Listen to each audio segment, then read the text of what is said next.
जब आप उसको नहीं देखी तो मन में जिज्ञासा हुई कि कैसे देखूं उसको?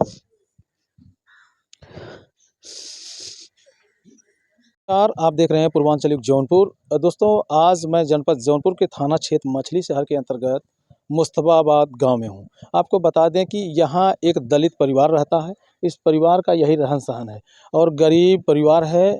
गत दिनों इनकी लड़की जो है घर से गायब हो जाती है और जो है 2 दिन के बाद उसकी डेड बॉडी तालाब में मिलती है।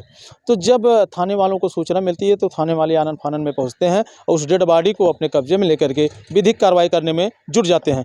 तो जो लड़की अब इस दुनिया में नहीं रही, उसके साथ क्या हुआ, कैसे हुआ, कब हुआ, लड़की के जो है चाचा और चाची हैं, इनसे हम जानते हैं। ये सारी घटनाक्रम के बारे में बताएँगे। क्या नाम है आपका थोड़ा-सा? मेरा नाम है रामजीत। अच्छा। और मैं जब आया तो मैं वहाँ दिल्ली में था, तो उन्होंने फ़ोन किया, मैं आया। तो इन्होंने फिर दोबारा आने के बाद मतलब हम एक दिन बाद आए, जिस दिन मर्डर हुआ उसके एक दिन बाद आए।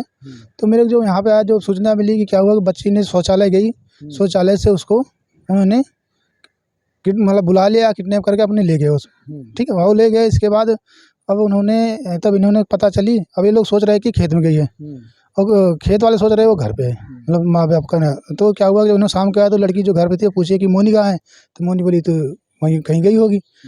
तो उन्होंने पता लगाया, तो मतलब पूछते जाते उसके वहाँ पहुँचे तो वो उसने बोली कि मोनी से हमारा 10 बजे करीब बात हुआ था। इसके बाद फिर वो बात होने के बाद फिर उन्होंने बोला कि फिर मोनी मतलब उन्होंने 2-2:30 बजे करीब उसने मोनी को उठा लिए, ले गए। ले जाने के बाद उन्होंने 20 तारीख रात को उन्होंने मतलब अपने घर पे रखे। इन्होंने जाकर उसने पूछा, पाँव गिरे, मतलब हमारी बच्ची अगर आई हो तो आप दे दीजिए। तो उन्होंने ये मोनी के पिता उन आरोपियों के घर गए, गिड़गिड़ाए, रोए, पैर पकड़े, फिर भी दिल नहीं पसीजा। हाँ, तो उन्होंने कुछ नहीं बोला। उन्होंने बोला कि आप वो जो लेडीज़ थी उसने बोली कि आप तारा इनारा ढूँढ लीजिए एक बार। तो ये बात मतलब फिर उन्होंने क्या किया, थाने में जाकर अपने रिपोर्ट दर्ज करवाए। तो उस दिन ना उठा के उसकी सुबह ही उन्होंने उन तीनों बंदों को लड़कों को उठा ले गए। ठीक, उठा ले जाने के बाद उन्होंने ले गए थाने पे ले जाने के बाद उन्होंने फिर सुबह शाम को एक-एक करके तीनों को छोड़ दिए। और उसी रात मतलब 21 तारीख की रात में उन्होंने बच्ची को मार के तालाब में डाल दिया। ठीक, डालने के बाद तो सुबह जो बंदा कोई गाँव शौचालय वहाँ पे गया, देखा तो भरा हुआ था। उसने फिर सूचना दी हमको, मतलब परिवार वाले फिर वहाँ जाके देखा तो फिर उन्होंने तो एसएचओ साहब आए, वो तुरंत ही बोले कि जो बच्चे उस दिन पकड़े गए थे उनको तुरंत अरेस्ट किए। ले जाके उन्होंने तुरंत अरेस्ट किए और महिला को भी ले जाकर अरेस्ट किए। अरेस्ट करने के बाद फिर लाश को ले गए। लास्ट यही है कि मतलब लाश थाने ना ले जाके उन्होंने सीधा पोस्टमार्टम कर दिए। अच्छा, कितने में मोनी कौन सी कक्षा में पढ़ती थी? 10वीं कक्षा में पढ़ रही थी। अच्छा, पढ़ने में कैसी थी मोनी? पढ़ने में सर बहुत बढ़िया थी और साफ़ सुथरा थी, ऐसी कोई दिक्कत नहीं थी। हाँ, पढ़ने की कोई दिक्कत नहीं थी, वो पढ़ने में तेज़ थी और ट्यूशन भी जा रही थी। अब क्या वाद विवाद हुआ, ये उनका क्या मैटर था, मतलब आपस में बच्चों का, उन्होंने क्यों किडनैप किया, ये नहीं बता सकते क्लियर मेरे को। अच्छा, सारे आरोपियों की गिरफ्तारी हो गई है? हाँ, सारे आरोपियों की गिरफ्तारी हो गई है। बस एसएचओ साहब कह रहे हैं कि मैंने उनका चालान भी कर दिया हूँ। उनकी कड़ी से कड़ी कार्रवाई होगी। तो हमारा कहना यह है कि उनको जैसे मौत का बदला हुआ तो उसको हमको भी मौत चाहिए। ठीक है, उनको भी फांसी होना चाहिए।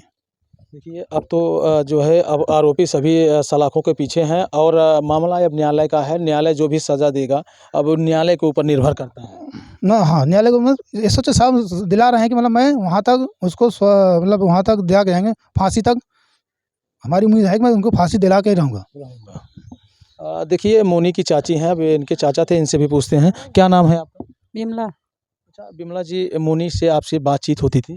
बातचीत होती थी सर, लेकिन कुछ ऐसी लड़की नहीं थी। मतलब कुछ जैसे अपनी ज़िंदगी के बारे में कुछ बताई थी? कोई बात नहीं।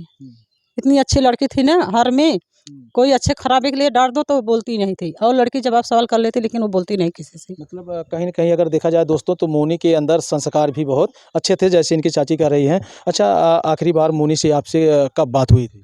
सर आखिरी बात 10 दिन के पहले बात हुई थी। जब मैं फ़ोन करती सारे बच्चे से बात करके तभी फ़ोन रखती। चाहे ये कितनों भी बिगड़ जाते कि 1 घंटा 2 घंटा तो फ़ोन बात करती है, सारे बच्चे से बात करके तभी फ़ोन रखती।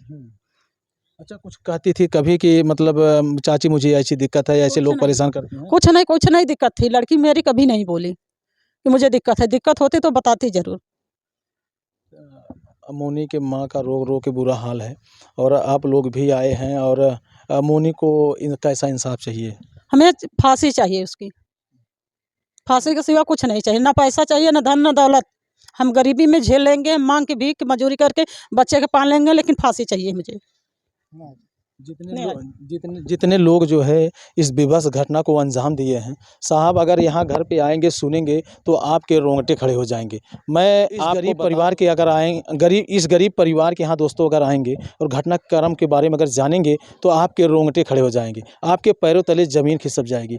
15-16 साल की एक लड़की जो देखने में सुंदर भी है, सुशील भी है, संस्कारी भी है, पढ़ने लिखने में बहुत अच्छी है, लेकिन उसको दरिंदों ने रेप करके उसकी हत्या कर दी और हत्या की पुष्टि भी हुई है, रेप की भी पुष्टि हुई है। अभी एसएचओ साहब से हमारी बात भी हुई थी, एसएचओ साहब ने कहा मेडिकल रिपोर्ट में रेप की पुष्टि हुई है। अच्छा, अब ये इस तरह से जो 4 लोग उस बच्ची के साथ रेप किए, बताइए वो कितना छटपटाई होगी, कितना कराही होगी, कितना चिल्लाई होगी। तड़फड़ा के मर गई मेरी बच्ची। घर पे आई आप, जब आती होंगी तो उस समय मोनी हंसते हुए मिलती होगी, अब जब आई हैं तो मोनी को नहीं देखी तो कैसा फील हुआ होगा?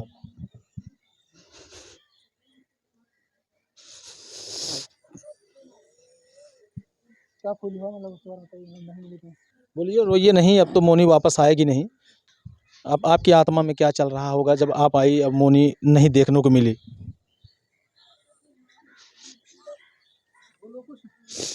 जैसे कि देखिए दोस्तों, एक माँ की ममता होती है और जब बच्चे माँ से दूर हो जाते हैं तो समझ लीजिए कि उनको चैन नहीं पड़ता है। अब जिसकी बच्ची ही इस दुनिया में इन दरिंदों के द्वारा दूर कर दी गई, उस माँ के ऊपर क्या बीत रही होगी। अब वो मोनी की चाची थी, यह भी एक माँ है। और आप जानते हैं दोस्तों कि जब कोई बातें माँ से नहीं कह पाता तो अपने चाचा और अपनी चाची से कहते हैं, क्योंकि वह भी माता पिता के समान होते हैं, माता पिता के जैसे होते हैं।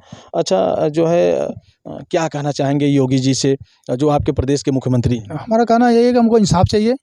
जैसे बच्चों को उन्होंने मारा है, उसको मुझे उस बच्चों की आज जान चाहिए। बस यही हमारा गुजारिश है। बाकी अगर हो सके तो लेडीज़ जो है अपना लेडीज़ की दर्द नहीं समझे, उसका हमारा उसके मेरे तरफ से बुलडोज़र चलवा देना चाहिए उसके घर पे। जो लेडीज़ हैं उससे घर पे बुलडोज़र चलवा देना चाहिए। एक मिनट। उत्तर प्रदेश के तेज तर्रार योगी आदित्यनाथ जी मुख्यमंत्री हैं और वो हमेशा बेटी पढ़ाओ बेटी बचाओ का नारा लगाते हैं। ऐसे में उत्तर प्रदेश के यशस्वी मुख्यमंत्री से आप क्या कहना चाहेंगे? हम कहते हैं कि हमारा उनसे निवेदन है कि जो बच्चे पकड़े गए दरिंदे उनको फांसी हो, जिस उनका घर पर बुलडोज़र चलवा दिया जाना चाहिए। दोबारा किसी के साथ ऐसा ना हो जो हमारे साथ दरिंदों ने किया है हमारी बच्ची के साथ। तो जैसा कि देखिए दोस्तों, हमारे देश के प्रधानमंत्री भी हैं ये और नरेंद्र मोदी जी और उत्तर प्रदेश के मुख्यमंत्री योगी आदित्यनाथ कहते हैं कि बेटी पढ़ाओ बेटी बचाओ। और अब कैसे बेटियां सुरक्षित रहेंगी बताइए। इन बेटियों को बुलाया गया और बुला करके उसकी रेप कर दी गई, रेप करने के बाद उसकी हत्या कर दी गई। अब हत्या करने से ये पूरा परिवार सहमा हुआ है। और साहब आपको बता दें, जिसकी बच्ची की हत्या की गई है उनके पास सिर्फ लड़कियाँ हैं और गरीब परिवार है, मेहनत मजदूरी करके अपनी जीविका चलाता है। अब ऐसे में इनके परिवार पर दुखों का पहाड़ टूट गया है। आपके भाई साहब क्या करते हैं? सर मजदूरी करते हैं, बस गांव में खेती बाड़ी अपना मजदूरी करते हैं, उसी से अपना जीवन यापन उसी से अपना जीवन यापन करते हैं वो। तो दोस्तों, इस मोनी के साथ न्याय होना चाहिए, मोनी को इंसाफ मिलना चाहिए। अब बाकी ये जांच का मामला है, मछली शहर थाना के एसएचओ महोदय इसकी विवेचना कर रहे हैं, इसकी जांच भी कर रहे हैं। जितने दोषी हैं सब सलाखों के पीछे हैं। अब आगे की जो विधिक कार्रवाई होगी वो मोनी के साथ न्याय के तहत ही होगी। बाकी ये वीडियो देखने के बाद कमेंट करके आप अपनी राय ज़रूर दीजिएगा। मिलते हैं किसी नेक्स्ट वीडियो में, तब तक के लिए जय हिंद।